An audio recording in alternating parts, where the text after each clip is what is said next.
હિંમતનગરમાં લૂંટેરી દુલ્હન ગેંગનો પર્દાફાશ. બોગસ લગ્ન કરાવી લાખો રૂપિયાની છેતરપિંડી કરતી ગેંગ ઝડપાઈ. 9માંથી 4 આરોપી પોલીસના સકંજામાં. 2 મહિલાઓનો સમાવેશ. દિવ્ય શક્તિ મેરેજ બ્યુરોના નામે ચાલતો હતો છેતરપિંડીનો ધંધો.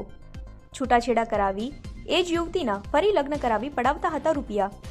અન્ય કેટલાક યુવકો સાથે છેતરપિંડી થઈ તેની તપાસ શરૂ. હિંમતનગર સહિત અન્ય શહેરોમાં પણ તપાસ હાથ ધરાઈ. હિંમતનગરમાં લૂંટેરી દુલ્હન ગેંગ કાર્યરત હતી, જેનો પોલીસે પર્દાફાશ કર્યો. Himmatnagar B division police station વિસ્તારમાં ગઈકાલે એક ગુનો દાખલ કરવામાં આવ્યો છે. જે આ લૂંટેરી દુલ્હન જે આપ જોતા હોય છે, સમાચારમાં સાંભળતા હોય છે, એવો જ એક કિસ્સો છે. ફરિયાદી છે સંજયભાઈ સોની.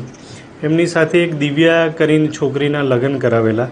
લગ્ન કરાવનાર છે મનોજ સોની અને કવિતા સોની, જે દિવ્ય શક્તિ મેરેજ બ્યુરો ચલાવે છે હિંમતનગર વિસ્તારમાં જ.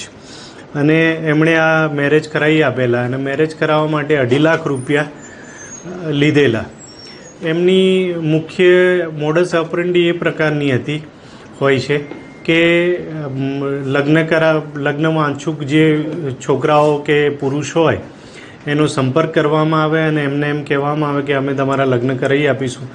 એ 2.5 લાખથી લઈને 3 લાખ 3.5 લાખ એવી એમાઉન્ટ લેતા હોય છે એમની પાસેથી. અને પછી એકાદ મહિનામાં જ છોકરીઓ કે ભાઈ અમને નાના બહાના બતાવે કે ભાઈ જમવાનું સંતાડી રાખે છે, ઘરે ફાવતું નથી, એમ કરીને અમારે છૂટાછેડા લેવા છે એવું પ્રેશર કરે. છૂટાછેડા ના આપે તો કાયદાકીય કાર્યવાહી કરવાની ધમકી આપે. એટલે જે પણ મેરેજ કરેલા વ્યક્તિઓ હોય એ એમને છૂટાછેડા આપી દેતા હતા. અને આવી રીતે આ જે મનોજ સોની છે ને કવિતા સોની છે એ દિવ્ય શક્તિ મેરેજ બ્યુરો ચલાવતા હતા. વિરેન્દ્ર અને જ્યોતિબેન વણઝારા કરીને છે, જે સુરત અને ઇન્દોરના રહેવાસી છે, એ એજન્ટ તરીકેની ભૂમિકા નિભાવતા હતા. અને દિવ્યા, વંદના, લક્ષ્મી, અનિતા અને કોમલ, જે મહારાષ્ટ્રને જુદી જુદી જગ્યાની રહેવાસી સ્ત્રીઓ છે, એ આ લગ્ન કરતા હતા. આવી રીતે એ આ લોકો વિશ્વાસઘાત અને ગુનાહિત વિશ્વાસઘાત કરીને કાર્યવાહી કરતા હતા. અત્યાર સુધી પોલીસ પાસે 4 લોકો આવ્યા છે કે જેમણે આ પ્રકારની રજૂઆત કરી છે કે અમારી પાસે પૈસા લઈને આવી રીતે લગ્ન કરાવેલા.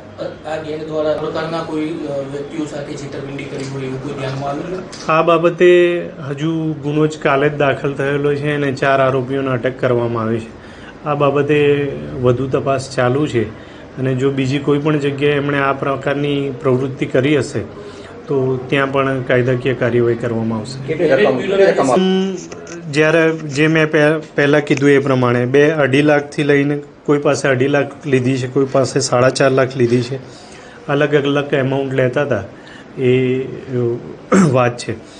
રહી વસ્તુ આ જે દિવ્ય શક્તિ મેરેજ બ્યુરોના સંચાલક છે મનોજ સોની અને કવિતા સોની, હસબન્ડ વાઈફ છે.